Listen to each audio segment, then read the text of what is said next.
You're watching Open Chair with Will Brown, and today we're going to be answering your questions with a little Q&A session where I'm going to be as open and as honest as I can, so let's go. The first question we had was, when did you start Will Brown Hair? So officially this was 2014, but I opened up our high street salon in 2015. And the reason there is that little gap is because I actually went out on my own for a little bit, from leaving the salon I was working in up until opening up our first high street salon. So that time was the hardest graft I've ever put in, probably in my whole career.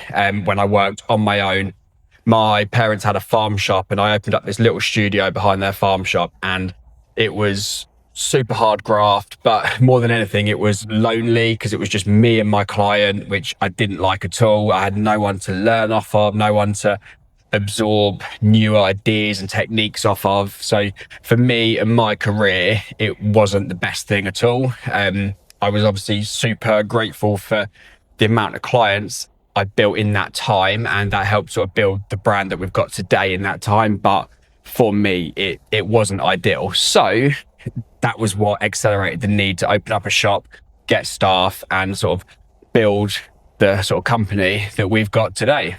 In 2015, I started searching for a salon, and that's where our first Henlo shop come about. Obviously, that shop was small. We had 2 or 3 stylists working in there for quite a number of years, and that worked well. But then we soon outgrew that, and the need for a bigger premises like what we're in now, and our Gown and Gate store as well, that soon came. So, but it was great. In the early years, we all loved our quirky little Henlo shop, but for what we're trying to do now, it just didn't, it wasn't right for us, I suppose. Another question that I got sent in, which closely links to that one, was why I started Will Brown Hair, or I suppose why I started my own business. And the most honest answer I can give you is that where I was working before, I wanted to go in a completely different direction. Hairdressing was changing, and barbering especially was changing a lot at that time. And I sensed that people were wanting, or gonna want, bespoke appointments, where it was dedicated one-on-one time with your stylist, but still in a salon. So I left kind of for that reason. And that's why I started Will Brown Hair, was because people deserve, when they walk through the door, they deserve 100% of their stylist. So when you have a colour and cut with us, your stylist will welcome you through the door. They will take your coat, they will sit you down, they will have your consultation, they will put your colour on, they will wash your colour off. You aren't passed from pillar to post. When you sit down in that chair, you're paying for 3 hours in that chair. And yes, are our prices £10 or £15 more than other salons? Yeah, they are. But that's because you're paying for that 3 hours in the chair, where your stylist is only thinking about you for 3 hours. When you've got your colour on, your stylist isn't thinking about the cut that they're doing in between. They're not focused on anybody else, which is why our redo rate and our return rate is very, very, very low. We very, very rarely get people come back to us saying that something isn't right with their colour or their cut. And I believe that is because of our sort of bespoke nature and the way we work. So that was why I started Will Brown Hair, was because I believed that the future of hairdressing was one-on-one, and it was all about that care and that attention that clients deserve.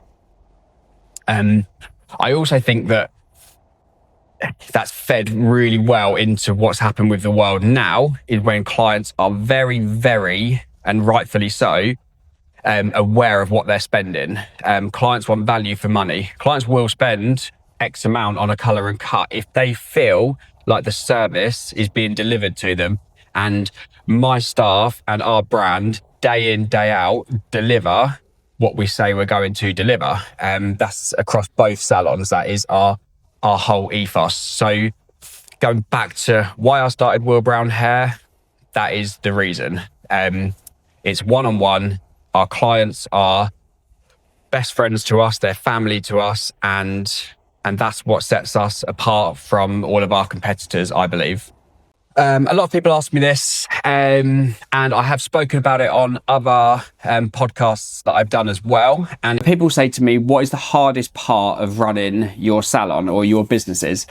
And I always say the same two things. I say time management, and this is my time. I've got a bit better at it in the last few years, but I'm still not great at it. So time management, sometimes I don't know where to be or when to be there. And I've said before in other conversations, wherever I am, I feel like I'm failing the other people I'm not with. When you've got a family, young children, I feel like I should be at home all the time. And if I'm in one salon, I could feel like I should be in the other. So time management is very, very difficult. And obviously on top of that, I do still do clients. So I'm trying to be with them as well. Well, only one day a week, but I'm trying to be with them as well. So definitely time management. And from a business point of view, again, I've mentioned it in other podcasts, but it's pricing. You want to get people through your door. So you don't want your prices to be so high that you're putting people off, but ultimately your prices need to cover your overheads and you need to make a profit. So pricing is very, very difficult. Overheads rise.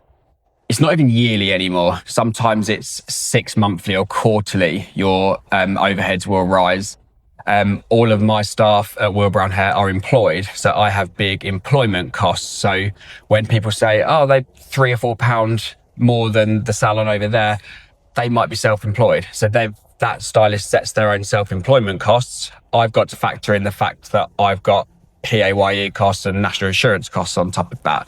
So there's lots of things to factor in to a price. And people love coming to us, and I think they appreciate that, but definitely a very, very difficult factor in our business. So time management and pricing. Another question I've received is why are we actually doing these videos? And I suppose there's two answers. One of them is it's different content. Not everyone wants to see pictures of hair and blondes and skin fades and all these different sorts of things every day. So it is a different type of content that we can put out to you. But also it is the main idea, which is what I put when I first said that I was going to do them, was to talk to other business owners, because I think it's really easy to get lost in the whole thing when you run a business. And I think when you work for a company, sometimes you don't see what other business owners do, and I think it promotes them. So there's kind of just to put the conversation of business out to local people, I suppose, is the main reason. Some of you have written in to ask about Open Chair, see what it is, because you may not even have heard of it. So initially, Open Chair was set up on the back of a mental health video that I recorded with Ollie Newton in 2023. Then from there, I had a bit of a mission, I suppose, to one, increase awareness of mental health conversations in hair salons. And then I suppose then from there, generally increase general mental health conversations. So my video that I put up with him was me being honest for the first ever time about mental health struggles that I'd had in the past. And this led to further conversations and people reaching out to us. And then we went into schools and other organisations and things like that. And it kind of opened up a whole new conversation. So Open Chair obviously is to do with hairdressing and the chair and the conversations we have with our clients. And then what we're doing now is kind of on the back of that. So yes, some of these conversations are mental health based because a lot of business owners may experience anxiety and things like that. But also it is still tied in with the mental health work that I do try to do.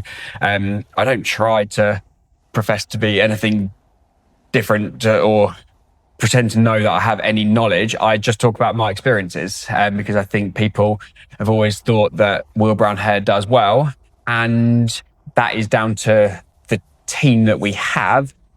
But I have struggled in the past quite a bit. So I just that's what Open Chair is. It's about conversations. It's about honest, open conversations that I believe more of us should have. And I think the more of us that have these conversations, the better everybody will feel.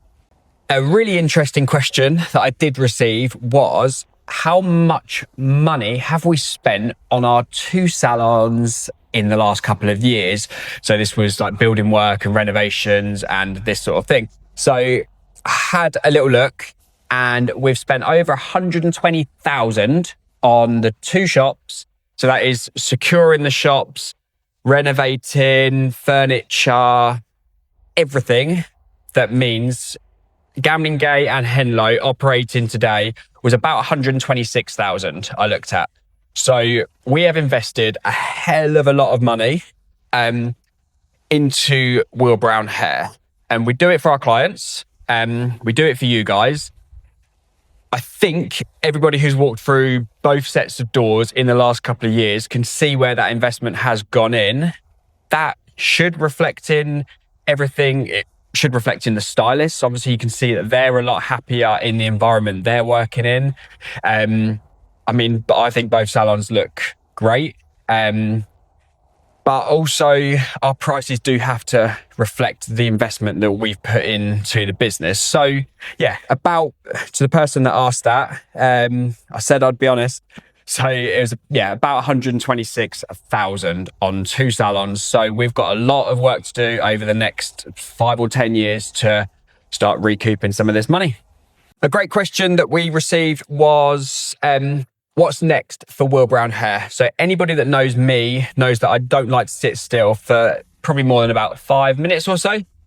So one thing I do want to do is just grow what we have for a little while. It's a really tough time for business at the minute. So to grow 2 salons, keep them sustainable, keep them profitable is a mission in itself. So first and foremost, that is the mission for the next year or so, is just to keep growing what we've got, keep our staff motivated, keep them educated, keep them going on courses, all those sorts of things, because they are our focus. Without them, we don't have the company that we have today. So grow what we have, look after what we have, and nurture what we have.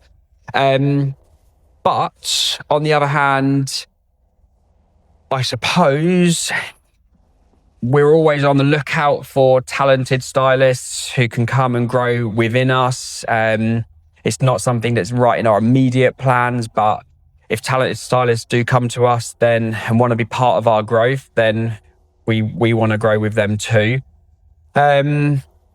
Would a 3rd premises be off the cards? No, but one of the questions I did receive was, will I ever give up cutting? And I'm good at hairdressing and I love hairdressing. I only do 1 full day a week now and alternate Saturdays. So my hairdressing has been dwindled down. If I got a 3rd shop to run with the amount of employed staff that we have, I don't think I probably would do hairdressing. So for the short term, 2 salons and possibly adding more in the future. I'm only 36, so who knows? But it's tough running an employed salon model at the moment, and having 3, 4, 5 salons with the model that we run. That would be a challenge at the moment, the way the world's going.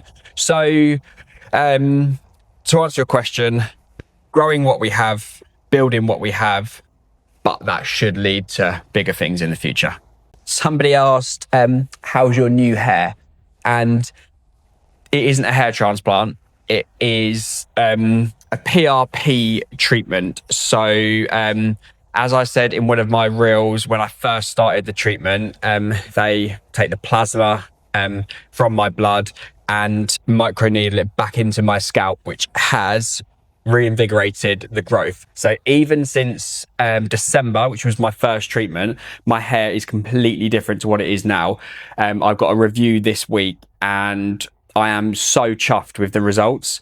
So Lauren and Chloe at Bancroft Dentistry in Hitchin have done such a good job at has given me the confidence. Even in my last 2 videos, I had a hat on. I wore a hat all winter. So for me to put wax in my hair, style it, and do all the things that I used to be able to do, I didn't want to shave my hair off at 36. So yeah, to regain my confidence and have a hairstyle back is something I'm very, very, very, very grateful for those girls at Bancroft Dentistry in Hitchin. If anybody wants information on that treatment, I think we are going to be doing a referral program.